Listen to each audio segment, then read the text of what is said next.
እንደምን አረፈዳችሁ። እንኳን ለ10ኛው ቀን የኢትዮጵያ ከተሞች ፎረም በሰላም አደረሳችሁ ማለት እወዳለሁ። ዛሬ ሁለተኛውን የኢትዮጵያ ከተሞች ፎረም እንግዲህ ቀን ጀምረናል። እጅግ በጣም ደማቅ በሆነ ሁኔታ የ10ኛው የኢትዮጵያ ከተሞች ፎረም እየተካሄደ ይገኛል።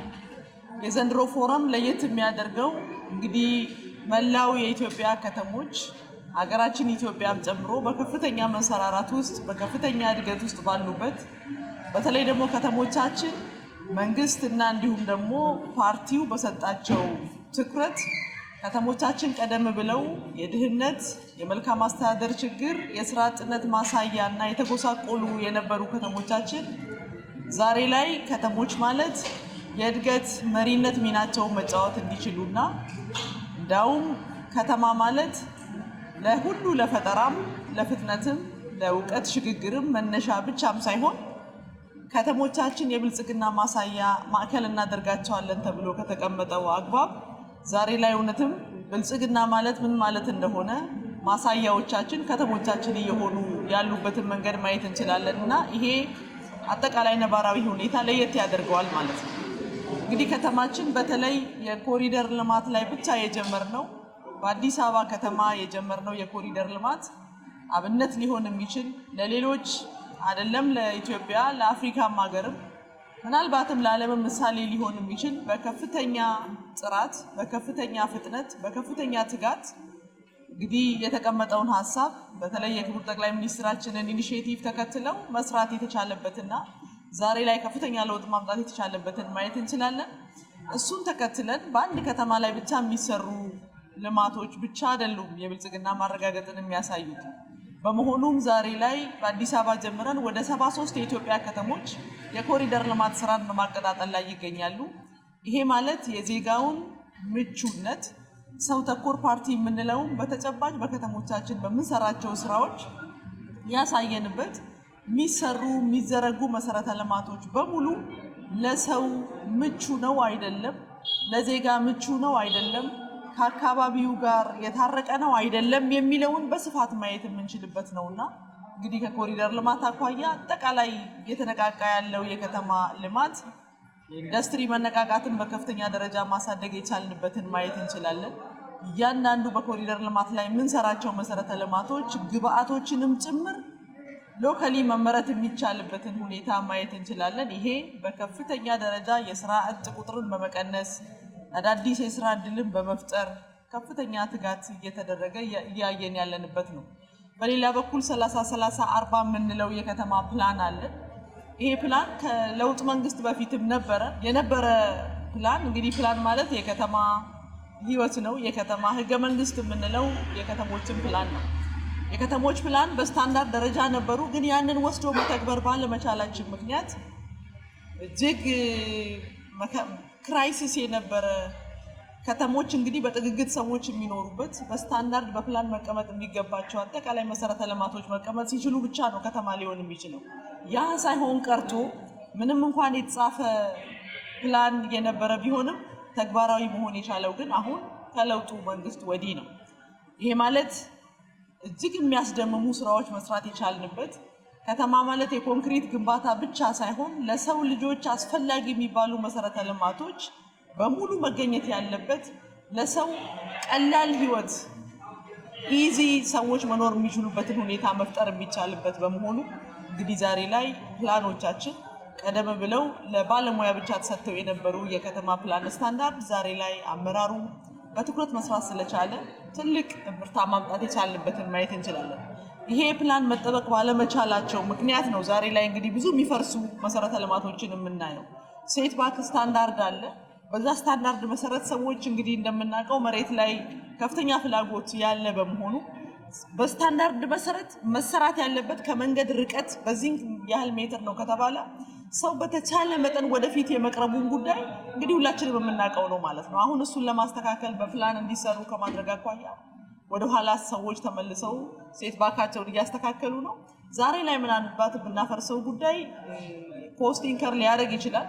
ካሁን በኋላ ግን የሚሰሩ መሰረተ ልማቶች ዜጎቻችንን በምን ደረጃ መስራት እንዳለባቸውም ትምህርት ያገኙበት ስለሆነ እንግዲህ ከዚህ ትምህርት መውሰድ ይቻላል ብዬ ነው የማስበው።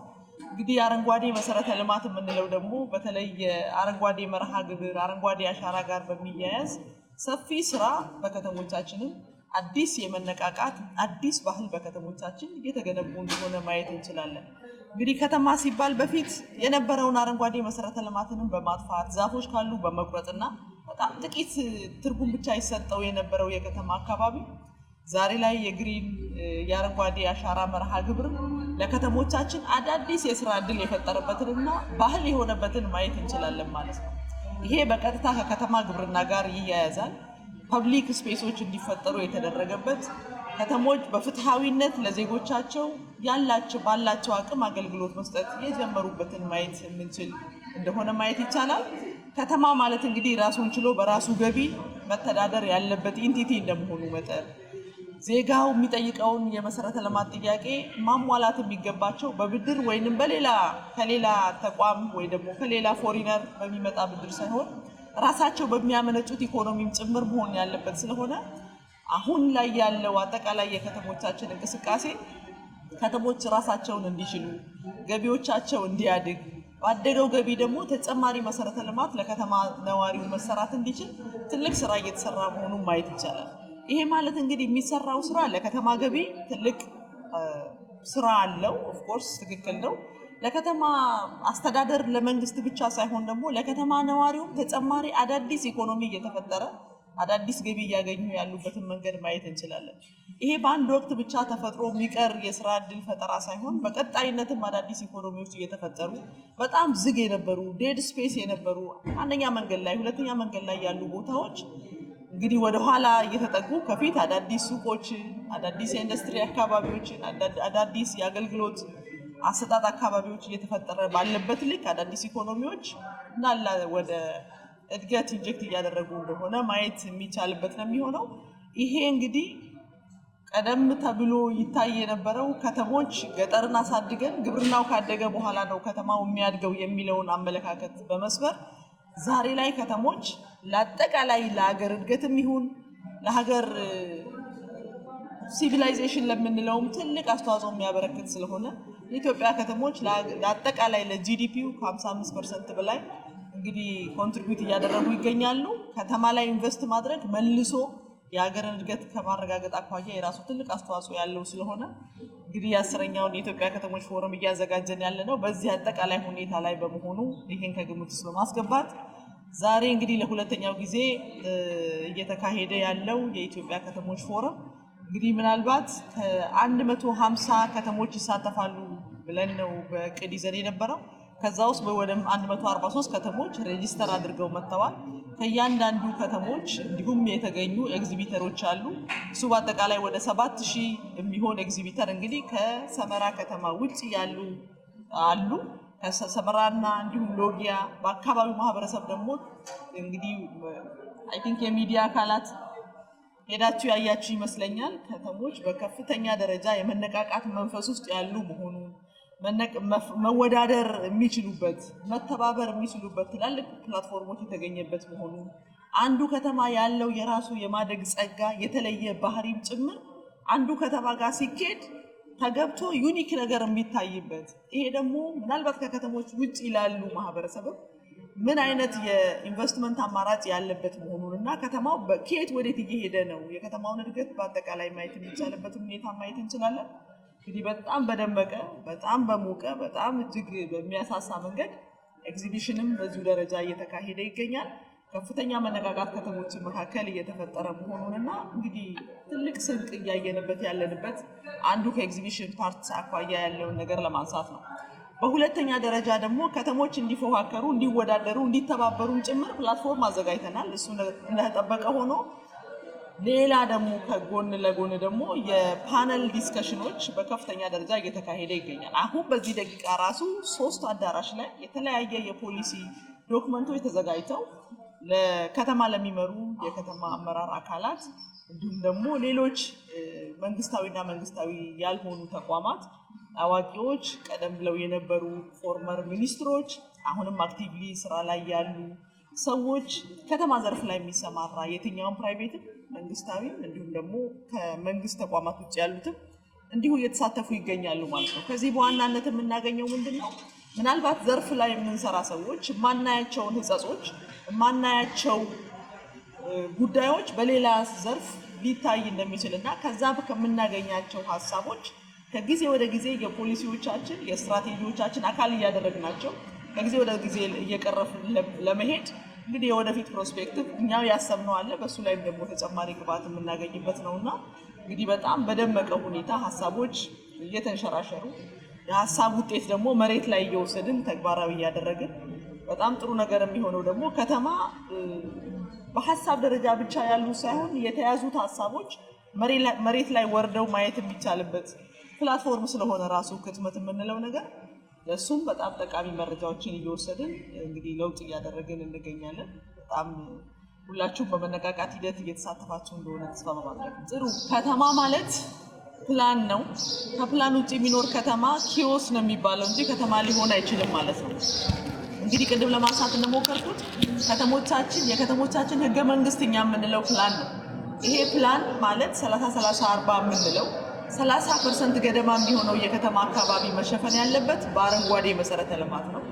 40% ገደማ ደግሞ የሚሆነው አጠቃላይ መሰረተ ልማት መኖሪያ ቤትን ጨምሮ ነው።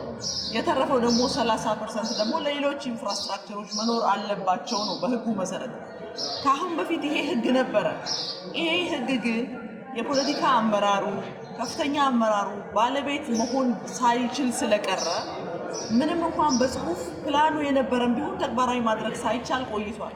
ተግባራዊ ማድረግ ባለመቻላችን ደግሞ ምን ዋጋ አስከፍሎናል የሚለውን ማየት እንችላለን ማለት ነው። ዛሬ በኮሪደር ልማት እንዲሁም ከተሞችን መልሰን በአዲስ አፍርሶ በመገንባት ሂደት ውስጥ እያወጣን ያለነው ወጪ ቀላል አይደለም ማለት ነው። ፕላንን ማስጠበቅ ባለመቻላችን ፕላን ህግ ነው የሚለውን ኮንሰፕት ይዘን መንቀሳቀስ ባለመቻላችን ዋጋ አስከፍሎናል። መፍረስ የማይገባቸው ያው ከተማ እያደገ ሲመጣ ኦፍ ኮርስ ናቹራሊ ከተማ እያረጀ ሲመጣ መታደስ አለበት። የማይፈርስ ነገር የለም ማለት አይቻልም። ከባህላዊ ሴት ያላቸው ከካልቸራል ፖይንት ኦፍ ቪው ያሏቸው ቅርስ ብለን የምንይዛቸው ጉዳዮች እንደተጠበቁ ሆነው ባሉበት መንቴን ይደረጋሉ። ግን ደግሞ ከጊዜው ጋር መሄድ የማይችሉ አጠቃላይ የከተማውን ፕላን ማስጠበቅ ያልቻሉ እየፈረሱ ነው ያሉት። ይሄ የሚፈርሰው ነገር እንግዲህ ምን ያህል ዋጋ እያስከፈለ እንደሆነ ሁላችንም እናውቃለን። ፕላን መከበር ባለመቻሉ ምክንያት ኮስት አድርገናል የሚለውን ነገር መያዝ በጣም አስፈላጊ ነው የሚሆነው። ከአሁን በኋላ ስለሚሆነው ነገር ደግሞ አንደኛ ሰው ራሱ ትምህርት እያገኘ የመጣበትን ለምሳሌ ለፓርኪንግ ኤሪያ ተብሎ የተሰጠውን ቦታ ሱቅ እየሰራ ሸንሽኖ የሚያከራይ ብዙ የከተማ ነዋሪ አለ። ዛሬ እሱን ማፍረስ ማለት ነገ ተመልሶ ተመሳሳይ ስራ ተመሳሳይ ጥፋት እንዳይጠፋም ጭምር እንዳይደገም ጭምር ትምህርት የሚያስተላልፍበት መንገድ አለና ዛሬ የምንሰራቸው ስራዎች ፋውንዴሽን የሚሆኑ ለሌላው አብነት መሆን የሚችልና ማስተማሪያም ናቸው ብለን ነው የምናስበው። ስለዚህ ፕላን ማስከበር ባለመቻላችን ምክንያት ፕላን የኛ የከተማ ህገ መንግስት ነው የሚለውን ነገር በአግባቡ መያዝ ባለመቻላችን ምክንያት ኮስት አድርጎናል፣ ወጪ አስወጥቶናል፣ ጊዜ ወስዶብናል፣ ጉልበት ወስዶብናል። ከአሁን በኋላ ግን የከተማ ስሪት በፕላን ስለሆነ የሚመራው የከተማ አስተዳደሮች የከተማ ነዋሪውም ጭምር እንግዲህ በከተማ አስተዳደር ብቻ አይደለም ከተማ የሚመራው የከተማ ነዋሪውም የከተማ ባለቤት እንደመሆኑ መጠን ፕላን ቀድሞ የሚያስከብረው የከተማ ነዋሪው እንደሆነ ትምህርት የተወሰደበት ነው ብለን መውሰድ እንችላለን። ከሌላ አኳያ እንግዲህ ከመረጃ አያያዝ ስርዓታችን ጋር እንደ ሀገር የመረጃ ስርዓት አያያዝ ጉድለት ነበረብን። አሁን ላይ ግን ከፍተኛ መሻሻሎች እንዳሉ ደግሞ ማንሳት ያስፈልጋል ማለት ነው። ለምሳሌ ከተማን ውድ የሚያደርገው አንዱ የተለየው ነገር የከተማ መሰረተ ልማት ኢንፍራስትራክቸር የምንለው ነው። ግን ምን ያህል መንገድ አለ፣ ምን ያህል ኤሌክትሪክ ግንባታ ፋሲሊቲዎች አሉ፣ ምን የቱ ጋር አለን የሚለውን መረጃ መያዝ በጣም አስቸጋሪ ነበር ማለት ነው።